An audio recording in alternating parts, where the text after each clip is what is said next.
Si uno toma en cuenta, digamos, las primeras declaraciones que ha tenido el gobierno, el presidente, el primer ministro en distintos ámbitos, llama la atención el uso enfático de la palabra modernización, ¿no? Hablan mucho de modernización, en una serie de frentes y sobre todo modernización del Estado, ¿no? Parece haber una cierta toma de conciencia de que hay cosas que no funcionan en el Estado y que hay que arreglarlas.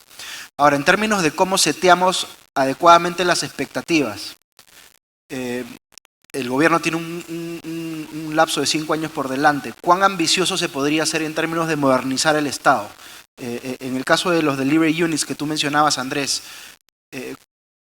¿cuán rápido se puede, digamos, transformar un Estado que de repente todavía necesita corregir una serie de frentes y empezar a ver resultados rápidamente? ¿Cómo lo verías tú en este caso? Es una pregunta difícil, porque los ejemplos siempre son buenos como ejemplos, pero es difícil traerlos a la realidad peruana. Pero yo creo que la respuesta viene dependiendo del tema específico en el que se quieran dar resultados. O sea, si tú quieres tomar todos los temas de la economía, nuevamente, si no priorizas bien, va a ser muy difícil. Y en un estado en donde hay unos déficits de institucionalidad, como es el caso del Estado peruano, es más difícil todavía.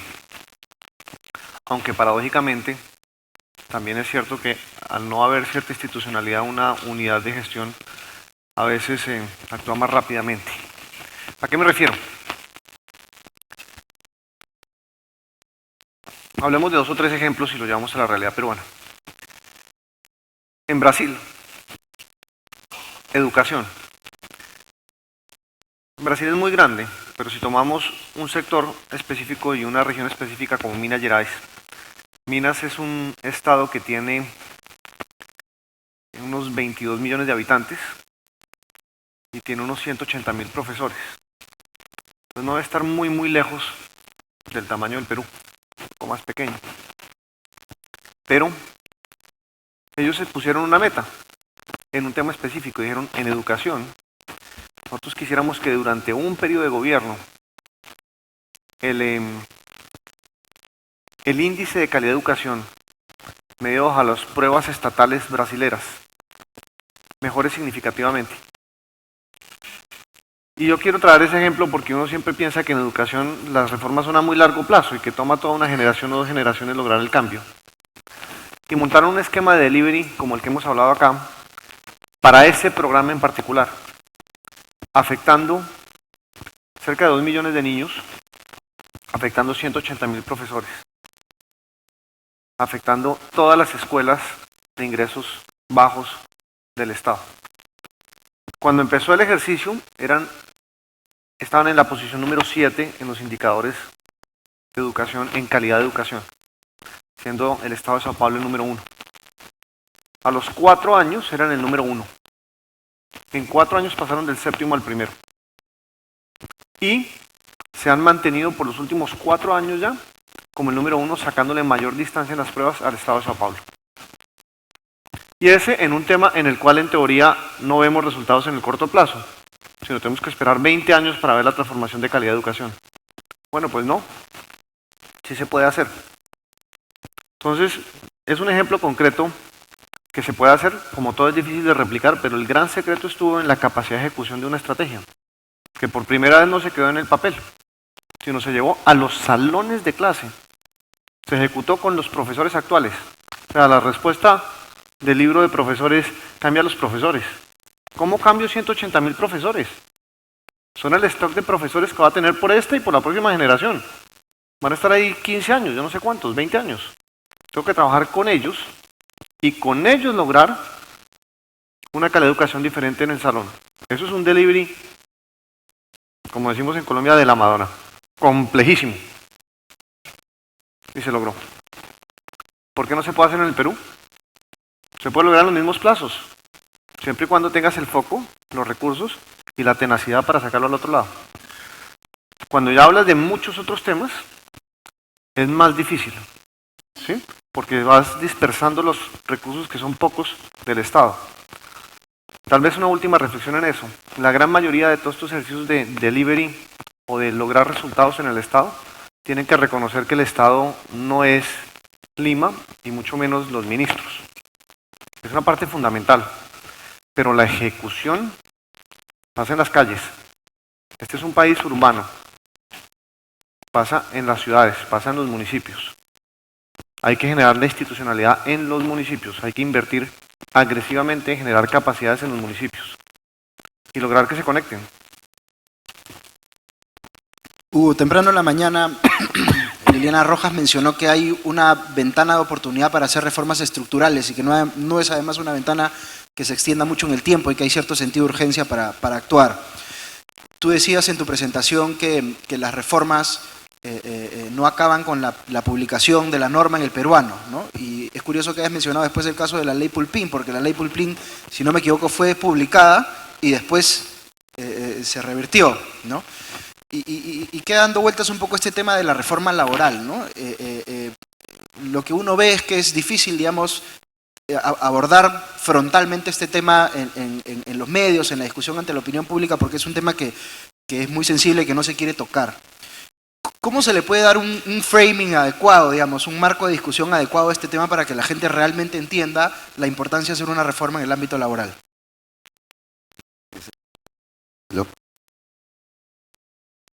Esa es la parte que no sé. Hay que hablar con los comunicadores y con los politólogos. Por eso dicen, siempre es fácil diseñarlo. No, pero no, yo creo que tu pregunta es bien pertinente. Yo creo que sí hay espacio de diálogo que se puede comenzar, por ejemplo, en las universidades, ¿no? Y ahí ir discutiendo abiertamente la realidad. O sea, las verdades son evidentes, ¿no? La realidad es evidente, solamente 1 de cada 5 peruanos tiene acceso a la formalidad laboral, ¿no? Entonces tenemos un marco laboral excluyente, ¿no? Yo creo que eso sí se puede lograr, pero también por otro lado, creo que hay que aceptar que no vamos a poder hacer una reforma Big Bang, ¿no? Una mega reforma digamos, en un solo esfuerzo no va a ser. Y me parece que Liliana, cuando hablaba en la mañana de la ventana, lo complementaba también cuando dijo luego que cambiar las cosas pues toma un montón de años, ¿no? Y consistencia también. Y en la mañana escuchaba en la radio al presidente Piñera y él también decía lo mismo, ¿no? El camino al desarrollo toma 30 años, ¿no? Yo creo que hay que centrar el debate y que lo principal es no pensar que, dado que no podemos hacer lo ideal, no podemos hacer nada. Eso no es verdad. O sea, hay un montón de cosas que se pueden hacer, un montón de cosas irracionales que las empresas y las personas sufrimos, que yo creo que se pueden limpiar, pero que no se discuten. Andrés, tú mencionaste también en tu presentación algunos ejemplos del gobierno chileno, el caso del presidente Piñera, justamente, de implementación de cosas como el Delivery Unit que mencionaste. ¿Qué otros ejemplos de este caso en particular o de otros países en la región, digamos, se pueden dar como buenos ejemplos de este tipo de reformas? Yo creo que el caso chileno, como en muchas otras ocasiones, es muy bueno. Chile ha sido muy juicioso en generar una institucionalidad. Y en ese esquema, tal vez es mejor que lo comente, pero el presidente Piñera movió un poco la institucionalidad con la creación de su propia unidad de gestión en el momento.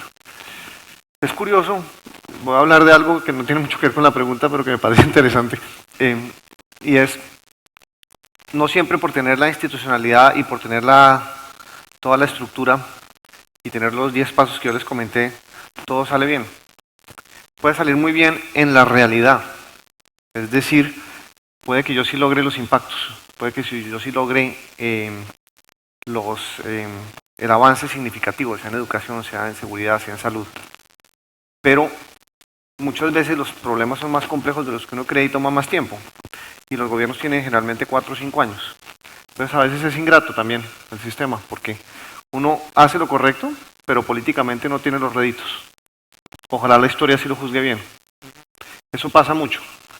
Muchas veces los gobernantes piensan, si se meten en un esquema de esta naturaleza, que de por sí cambia las reglas de juego, nos pone a hablar de outcomes, que es peligroso, porque es mucho más fácil hablar de cuántos policías contraté e incorporé a la fuerza pública que hablar de cuántos homicidios logré reducir. Entonces, es mucho más fácil como político cumplir con indicadores de medio y no indicadores de resultados. Sobre todo en algunas políticas que toman más allá de tu gobierno, porque entre que tú te posicionas, logras implementar y estructurar tu gobierno, tener las estrategias y ejecutar si te fue el primer año. Entonces, yo sería un poquitico cuidadoso con eso. pero yo creo que la historia juzga bien a quienes hacen las cosas bien. Hay muchos ejemplos, hay ejemplos por ejemplo de transformaciones en salud como lo que se está haciendo en México en el momento. En el caso colombiano ha habido ejemplos de cómo transformar las empresas industriales del Estado a través de esquemas de esta naturaleza. El caso brasilero de educación que les comenté ahorita es muy conocido. Otro muy interesante es la unidad de delivery que tiene la ciudad de Río, que probablemente muchos de ustedes no lo sepan, pero todos teníamos, incluyéndome a mí, la gran preocupación de qué iba a pasar con los Juegos Olímpicos y si efectivamente Río iba a ser capaz de cumplir o no. Pues el alcalde Eduardo Páez ha tenido desde hace 7 años una unidad de delivery. Él lleva ya varios mandatos consecutivos. Y esa unidad de delivery le ha permitido avanzar muchísimo en temas de infraestructura, le permitió cumplir con los Juegos Olímpicos cuando todo el mundo decía es imposible en el tiempo que tenemos, en el nivel de atraso que tenemos. Nuevamente es un buen ejemplo de que hacer las cosas bien no necesariamente políticamente te da todos los réditos. Él ha sido muy bueno en toda la parte estructural de ejecutar bien y de cumplir con los planes, pero muy malo manejando su comunicación en las redes sociales y en general el entorno. Entonces están decoupled, por llamar de alguna forma, la ejecución con la percepción. Hugo, me pareció escuchar también en la presentación del primer ministro Zavala que él mencionó la creación de una unidad de innovación en el Estado. No dio muchos detalles, pero al menos lo soltó como idea. ¿Qué te parece esto, digamos? Si fuese a crearse algo así, ¿qué tendría que hacer? ¿Dónde verías que podría agregar valor? Hay, ¿no?, instancias ya en el Estado que promueven la innovación, incluso dan oportunidades de subsidiar la innovación, ¿no? En el gobierno anterior se dio esta norma que la innovación de las empresas podía ser sujeta de un subsidio. De nuevo, el problema es que no funciona, ¿no? Cuando uno ve desde que se dio la norma hasta ahora, los resultados son muy poquitos. Y de hecho creo que una de las pocas empresas que ha podido acogerse a eso con éxito ha sido la empresa en la que el ministro Zavala era CEO antes, ¿no? O sea, enfrentaron y aprovecharon bien la oportunidad. Mira, todas las ideas son buenas en abstracto, ¿no? Yo creo que siempre el tema está en la ejecución, ¿no? Ahora, uno pensaría, ¿la innovación va a recaer exclusivamente en el Estado? No, ¿no? Tiene que ser, a ver cómo el Estado gatilla la innovación o apoya actividades innovadoras, pero el innovador principal es el sector privado. Claro. Hay casos interesantes en el mundo. Si no me equivoco, por ejemplo, la oficina de Barack Obama implementó un área de innovación pensada en solucionar los problemas de los ciudadanos, ¿no? Entonces no era tratar de competir con el sector privado en innovación, sino ver cómo hackeaban los problemas de los ciudadanos, ¿no? Entonces, por ejemplo, los veteranos en Estados Unidos para cobrar su cheque o para hacer tal o cual trámite tienen que pasar por no sé cuántas páginas web y no sé cuántas ventanillas. ¿Cómo acortas ese problema? ¿Cómo generas innovación en el proceso, digamos, ¿no?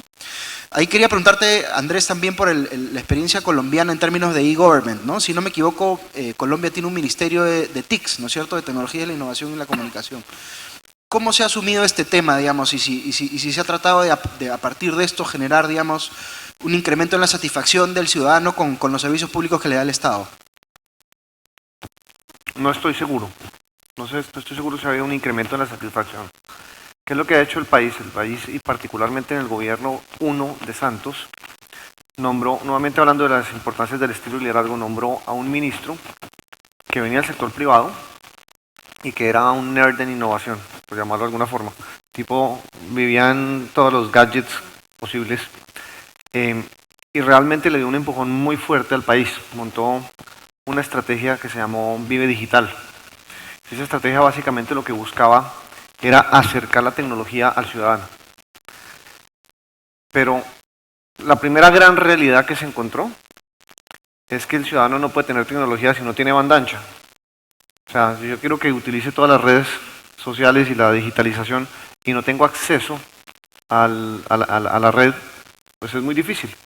Cuando él llega, estaba más o menos el 14% de las pymes estaban conectadas. Él sube ese número cerca del 70%. Entonces su estrategia, que es una estrategia de innovación, se vuelve rápidamente una estrategia realista y es de conexión y de conectividad. Entonces el plan tenía 4 grandes componentes. El primero era conectividad, y ese componente de conectividad se convirtió en el 80-20, porque la realidad te abruma y te dice, todo lo demás es una maravilla, pero si las empresas no tienen acceso a Internet y las personas no tienen acceso a Internet, difícilmente voy a tener la capacidad de innovar. Entonces el plan se ha ido mucho para allá. Y solamente hasta este gobierno, que ya tiene una cobertura suficiente, se ha pensado en el siguiente paso. Y el siguiente paso es, ahora que ya tengo la plataforma, ¿cómo hago para que la usen? Y demuestra otra realidad, y es que yo puedo tener la infraestructura, pero puede que se quede hecha. Y eso estaba pasando y todavía está pasando en Colombia. Entonces tenemos una gran capacidad de conectividad en este momento, pero los ciudadanos, tanto los empresarios y principalmente las pequeñas empresas, que son la gran mayoría, como los ciudadanos, no saben cómo usarla. Entonces te quedas con la inversión hecha y no sabes cómo usarla. Y llegan los grandes programas como computadores para educar y cosas de ese tipo, y le entregan a uno tabletas a todos los niños y tampoco la usan. Entonces no es suficiente con entregar los medios. Hay que enseñar cómo hacerlo, hay que enseñar cómo innovar. Entonces toda la estrategia está ahora planteada en cómo generar comunidades, porque lo que cree el gobierno es que si tú generas comunidades, las comunidades por sí mismas empiezan a encontrar, a desarrollar y a usar los aplicativos. Y esa es la segunda parte de Vida Digital ahora. Este tema de la tecnología es fascinante y a la vez nos hace pensar cuán lejos estamos desde el punto de vista regulatorio, ¿no? Cuán lejos estamos de entender lo que está pasando en el mundo de los negocios en general, ¿no? Por ejemplo, cuando hablamos de la reforma laboral, digamos, estamos pensando, digamos, en cómo trabajaba la gente en el siglo pasado y no estamos viendo un poco lo que está pasando en otras partes del mundo, ¿no? Por ejemplo, yo recuerdo, Hugo, en tu SAE anual, el invitado, el experto en tecnología que invitaste, preguntaba cuántas empresas tenían áreas digitales, ¿no? O tenían gente viendo temas de robótica. Entonces, uno ve cómo en el mundo está automatizándose, digamos, de manera acelerada buena parte de las industrias y nosotros como que seguimos queriendo regular una situación laboral del siglo pasado, ¿no? ¿Cómo crees que deberíamos enfrentar ese tema? A ver, yo creo en avanzar poco a poco, ¿no?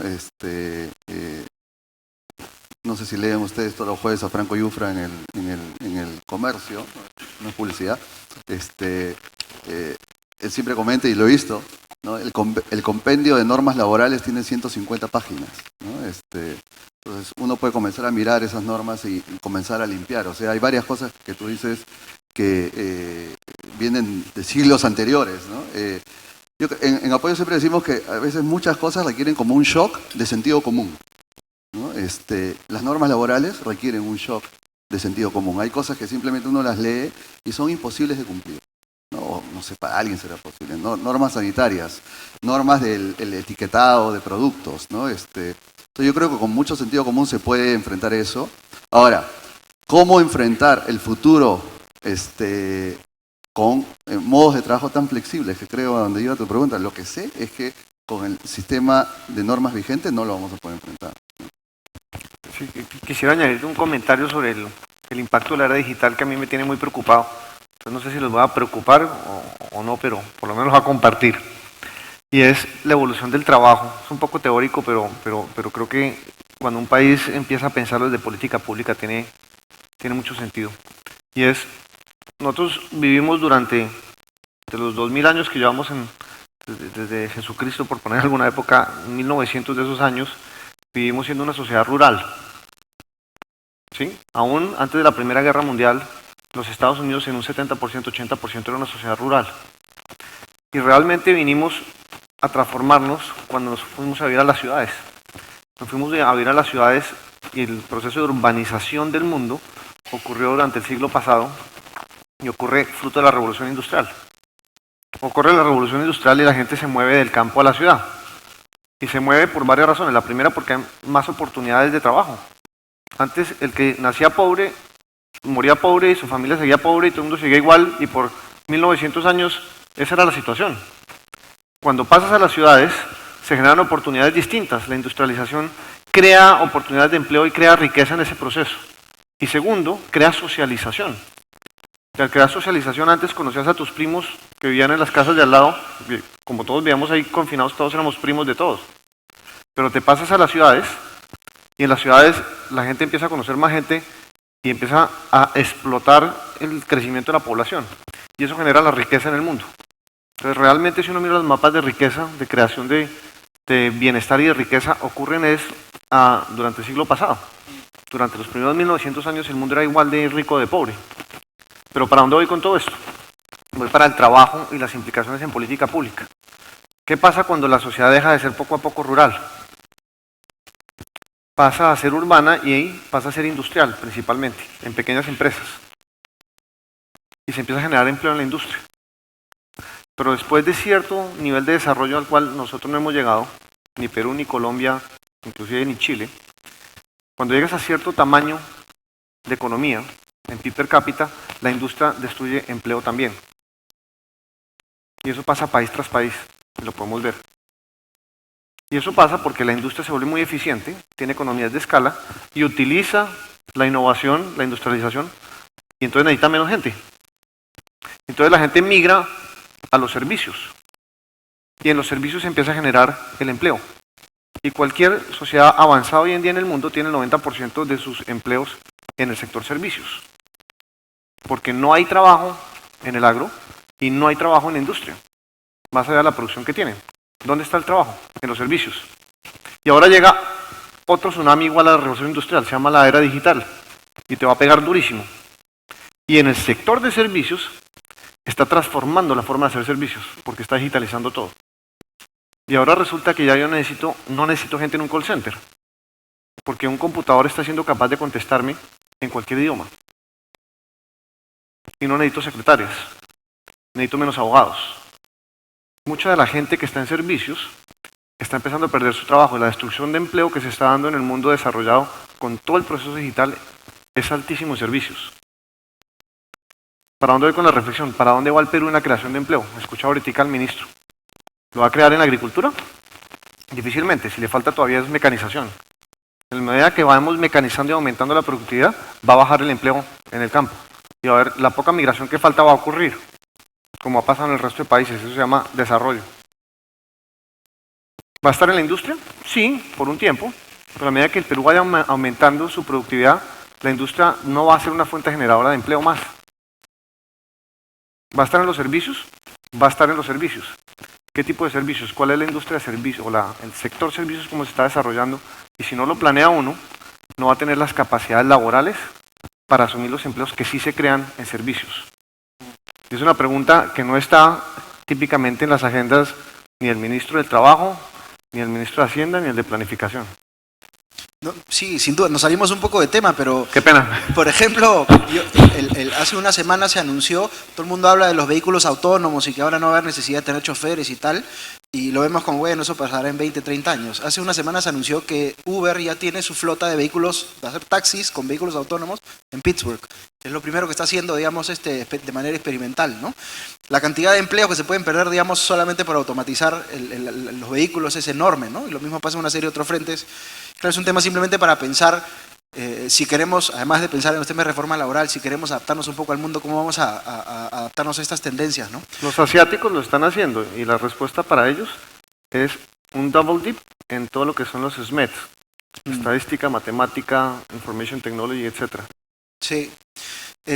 Hugo, tú también mencionaste otro tema en tu presentación sobre la necesidad de hacer análisis de impacto regulatorio de las normas. ¿Cómo debería hacerse esto? ¿Quién debería estar encargado de estos temas? Solamente un comentario de Uber, ¿no? Me encantaría ver una computadora que no choque en Lima. El que descubre esa computadora, que la pueda hacer, se gana, no sé, premio Nobel algo. Mira, esa discusión de la entidad, ¿no? de mejora regulatoria ha tomado mucho cuerpo a raíz de digamos, el deseo y el objetivo que también ha mencionado el primer ministro, que tiene Perú de entrar a la OECD, ¿no? Nosotros está en el PowerPoint también y hemos pensado en una unidad autónoma, ¿no? De esta mejora regulatoria. Siempre hemos pensado que cuando quieres que algo no funcione bien, de repente lo pones en la PCM, ¿no? Ahora podría estar en el Consejo Nacional de Competitividad y Formalización, ¿no? Yo creo que hay que ponerlo donde funcione, ¿no? Las cosas tienden a funcionar mejor en el MEF, pero creo que el enfoque de Fernando Zavala es mucho más, digamos, empresarial de la PCM lo que ha sido en el pasado. Entonces eso no me gusta mucho. Pero creo que tiene que ser una entidad autónoma, pero me parece que el instrumento Los dientes que mencionaba Andrés también en su presentación son importantes. Y ahí haría el empalme con el sistema único de trámite, ¿no? Hoy día, por ejemplo, el Estado peruano no puede girar un cheque si es que no está en el sistema integrado de administración financiera. Ese sistema no existía hace algunos años, ¿no? Se fue implementando poco a poco y hoy día nadie puede girar un cheque si es que no vive ahí. Y yo no puedo, mi equipo, los chicos más jóvenes lo hacen, no, cualquiera puede entrar a esa página, a ese sistema y ver en tiempo real cómo están las cuentas del sector público. Yo creo que hay el empate del análisis conceptual de las normas con el mecanismo de que tienes que vivir en esa plataforma tecnológica, si no vives, es fundamental, ¿no? Porque uno puede crear la unidad, pero va a faltar los dientes.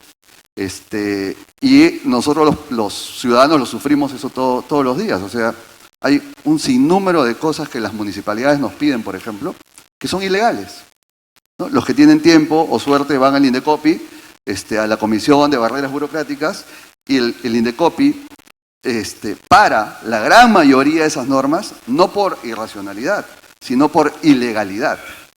O sea, pueden estar seguros, muchas cosas que nos hacen hacer, es ilegal que nos lo pidan. Ya, esta plataforma electrónica te podría significar un atajo para eso, ¿no? Pasas el filtro de RIA, ¿no? Pero vives en esa plataforma. Si no, no existe. ¿Qué necesitas para eso? Que todo sea con tecnología, que la interacción con el Estado sea a través de medios digitales, todo. Andrés, para finalizar, Hugo mencionaba el caso del Consejo Nacional de la Competitividad y que ahora va a ser formalización. Tú participas en Colombia en el Consejo Privado de la Competitividad. Quería que nos cuentes un poquito de qué trata eso. Eso es una institucionalidad que nos inventamos en Colombia. En Colombia le ponemos mucho énfasis a la relación del sector público y del sector privado, por las razones endógenas del país y por toda esta violencia que nos ha llevado tantos años. Nos parece muy peligroso cuando el sector público y el sector privado se desasocian demasiado. Es importante tenerlos cerca. Y el sector privado típicamente está representado o estaba representado por los gremios, que son gremios bastante fuertes. La Asociación Nacional de Industriales es un gremio muy fuerte en Colombia. Es un gremio que agrupa 20.000, 25.000 empresas y tiene presupuestos muy grandes. Y la relación, el canal tradicional de discusión siempre fue los gremios con el gobierno. Pero ese canal tiene ventajas y desventajas, porque claramente los gremios están hechos para defender unos intereses gremiales, sino para qué nos agremiamos. Buscamos como subconjunto o como conjunto de los empresarios de la economía defender unos intereses en favor de los beneficiarios que son los miembros del gremio. Y muchas veces cuando se tocan temas que son temas de interés supranacional que van más allá del gremio, ese canal de comunicación es complejo porque el gobierno siempre, especialmente cuando los gobiernos son un poco más de izquierda desafortunadamente o muy de derecha, son recelosos de si ese canal de comunicación viene a pedirme algo a cambio o no, porque la función es básicamente una función de negociación. No siempre, pero en muchas ocasiones pasa eso. Nosotros lo teníamos así y era muy poderoso, pero creímos que se requería un canal adicional en donde el sector privado pudiera comunicarse con el sector público sin agenda, en donde no hubiera ninguna solicitud por parte de los privados a lo público, ninguna solicitud individual para un grupo específico. Y se decidió que fortalecer el Sistema Nacional de Competitividad, que ya existe acá. Creo que Michael Porter pasó por acá en los 90 y en todos nuestros países, desde México hasta Chile, montó Sistema Nacional de Competitividad. Fortalecer ese.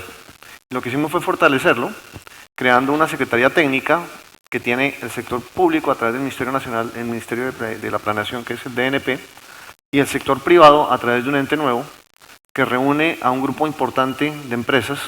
No es tan representativo, son unas 60 empresas, pero que tiene una función absolutamente técnica de servirle de sparring al sector público en la política económica. Más que todo, no tanto política social, sino en política económica. Y eso ha funcionado porque ha generado una cercanía muy grande entre el sector público y el sector privado, que es en síntesis lo que se buscaba. Bueno, muchas gracias Hugo, muchas gracias Andrés. Les pido por favor un aplauso para nuestros panelistas. Muchas gracias.